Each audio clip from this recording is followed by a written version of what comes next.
The events unfolding in the Strait of Hormuz in early May were far from a routine naval skirmish.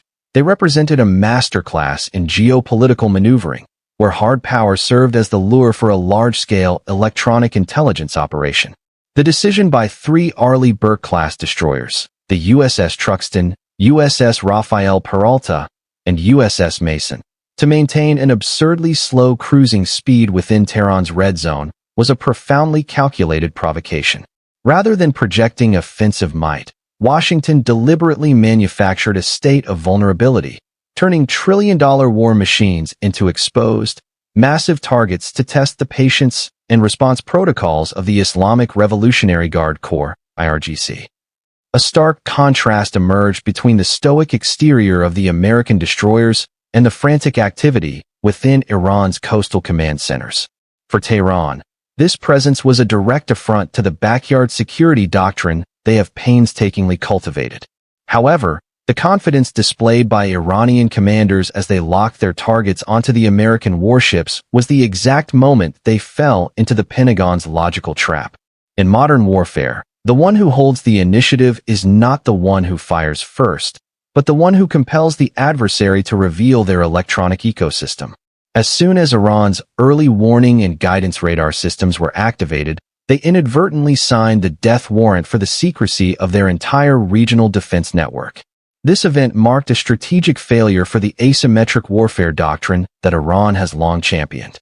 For decades, Tehran has bet on its ability to remain hidden, utilizing the complex terrain of islands like Qeshm and underground bases at Bandar Abbas to create a military labyrinth.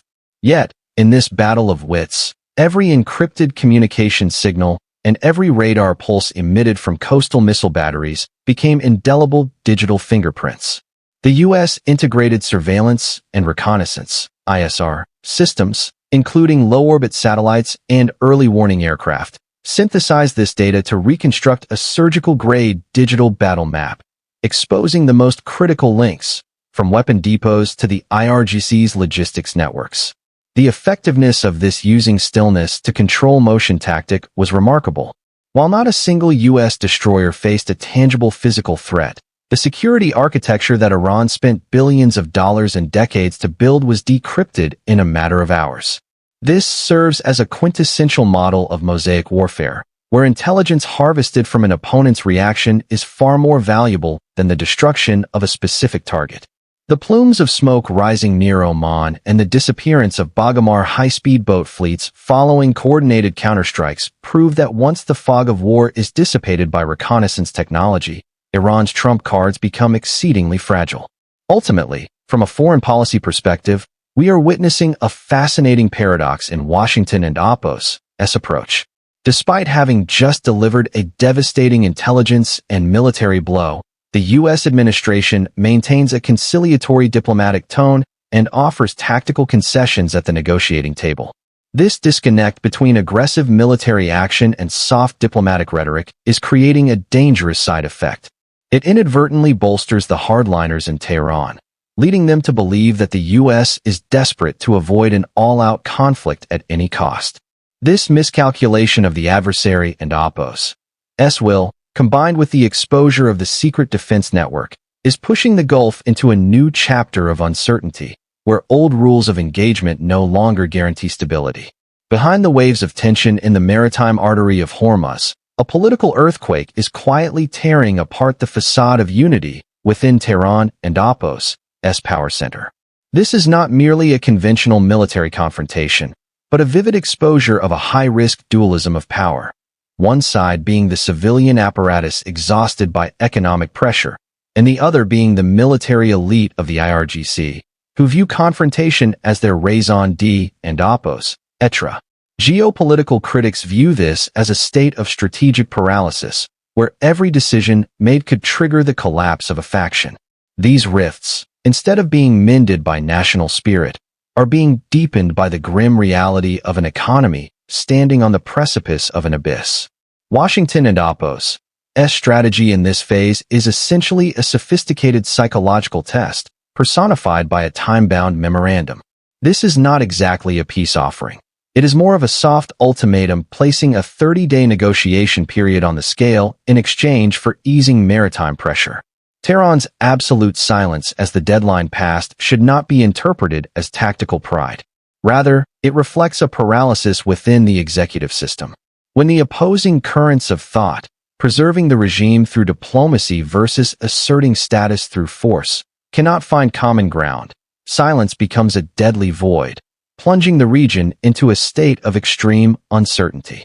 In response to Iran's silence, the White House has begun activating a contingency plan with the suggestive title, Project Liberty. However, the upgraded version, which U.S. leaders call Project Liberty Plus, is not merely an increase in patrols. It is a multi-layered integration of naval power, electronic warfare systems, and next-generation missile defense.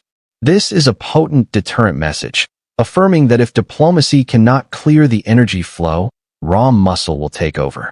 Washington's growing impatience, reflected in brief but steely statements, shows they are ready to end the phase of goodwill concessions and transition to a campaign of imposing order through iron and fire.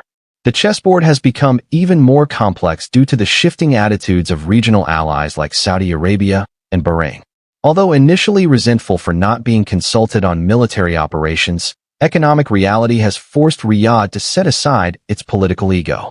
For Gulf oil states, a choke strait is nothing short of a death sentence for the national budget. The new cooperation between the U.S. and the Arab bloc, including access to airspace and strategic bases, has created a massive pincer movement surrounding Tehran.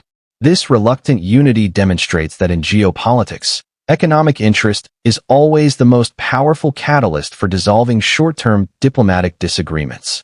Meanwhile, the true enemy threatening the survival of the Iranian regime is not the destroyers offshore, but the collapse of domestic trust. A 50% inflation rate and food prices soaring by over 100% are merely the surface of a social catastrophe. The record devaluation of the national currency and the wave of capital flight show that the Iranian people have begun preparing for the worst-case scenario. A nation where citizens must pay double the price after just 1 year for basic necessities is a nation sitting on a social powder keg.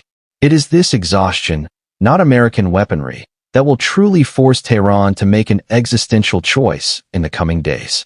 Is Tehran's current silence a calculated stalling tactic, or is it truly the sign of a leadership apparatus losing control under multidimensional pressure? The erosion of legal institutions in Iran is reaching an extreme phase as the government begins large-scale asset seizure campaigns under the guise of national security. The forced seizure of over 200 high-value properties without any public trial or legal proceedings is not just a punishment for the opposition. It reflects a grim reality. Tehran's administrative machinery is in a state of severe financial starvation. In an economy strangled by blockades, the deprivation of private property is the regime and Abbas's way of sustaining its intelligence and armed apparatus, while simultaneously sowing terror to extinguish any seeds of internal resistance. The cracks in the secret wall of Tehran and Abbas's elite were exposed when a member of parliament broke silence for the first time to confirm Mojtaba Khamenei's condition following an airstrike, acknowledging that this high-profile figure was affected by enemy fire, with shocking details such as his private residence being leveled and the loss of close associates, is an indirect admission that Iran's protective shield has been pierced. However, the way Iranian officials describe the injuries, merely a fall down the stairs or a small cut behind the ear, bears the hallmarks of a damage control campaign. They are desperately trying to maintain the image of an invulnerable leader, even as battlefield reality shows that modern precision weapons have closed in to within mere meters. The absolute absence of living proof, such as video or audio recordings from the supreme leader, which stands in total contrast to reassurances that he remains healthy, is creating a suspicious political paradox. Tehran's argument that the enemy is hunting for his image to serve a sinister plot is, in fact, a mere veil for their embarrassment. In the digital age, top-tier intelligence agencies like the CIA or Mossad do not need to wait for a broadcast to determine target coordinates. Therefore, his prolonged absence from the public eye seems to bolster the hypothesis of a physical collapse far more severe than what has been publicly admitted, leaving the propaganda machine unable to stage even a single convincing frame. Further evidence of the asymmetry in Iran's security policy is the fact that senior leaders, such as the foreign minister and the speaker of the parliament, continue to move confidently across international forums in Pakistan and neighboring regions. This display implicitly confirms the existence of underground rules or informal guarantees between Washington, Israel, and Tehran regarding the protection of diplomatic lives during the ceasefire. If an assassination threat were imminent and direct for the entire leadership, we would see Tehran frozen solid rather than an apparatus still attempting to maintain external connections. This highlights the truth. The barrier preventing Iran's most powerful figure from appearing is not the risk of enemy missiles, but a health condition that can no longer be hidden behind the doors of power. To decode the current obstinacy and extreme defensive psychology of Iran, observers must look back at history far beyond the 1979 revolution. The obsession with Western intervention and imposition is actually deep-seated in the veins of Iran and Abbas's ruling class since the Qajar dynasty of the 19th century. Memories of being carved into spheres of influence and the life and death decisions of old dynasties have formed a political gene based on absolute suspicion and a fortress mentality. Every reaction from Tehran today, from tightening internal control to holding out on the geopolitical chessboard, is a repetition of the survival effort against historical ghosts of lost sovereignty under foreign pressure. In your view, is the rare admission of the leader and Abbas's injury a lapse in information control, or is it a calculated move to prepare for a transition of power in the shadows? What are your thoughts on this?